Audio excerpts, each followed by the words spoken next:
12-year-old girl sobs her love for slain child. Atlanta Georgian. Monday, April 28, 1913. I'd help lynch the man that killed poor Mary. If they'd let me, I'd like to hold the rope that choked him to death. That's all he deserves. I was playing with Mary only a few days ago.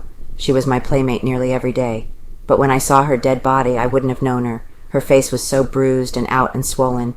It was horrible. I hope they catch the man that did it. Vera Epps, 12-year-old chum of Mary Phagan. Vera Epps clenched her little hands, and anger blazed through the tears in her eyes when she told today in her childish fury of the vengeance she would like to wreak upon the human beast that slew her playmate and chum, the murdered Mary Phagan.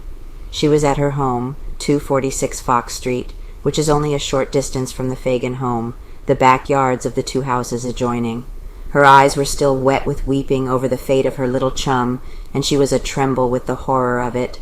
Her youthful knowledge could hardly comprehend it all. She only knew that a fearful crime had been committed, that her innocent playmate had been beaten and killed, and that some man had been guilty of the deed, and her young heart cried for retribution.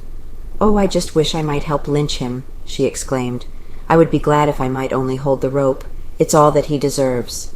Then her youthful philosophy was evident when she said, "It's a heap worse for a white man to be guilty of such a terrible deed."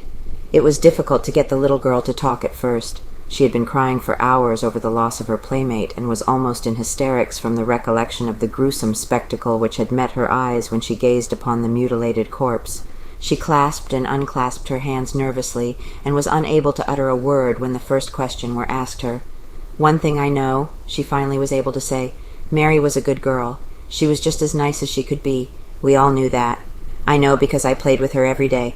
She played around with us girls and boys, but she never would talk to a man. She was a pretty girl, and just as sweet and good as she was pretty.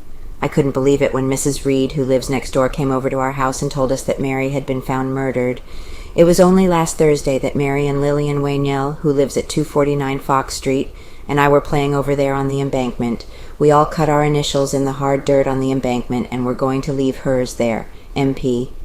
If the rain washes the letters away, we're going to dig them again.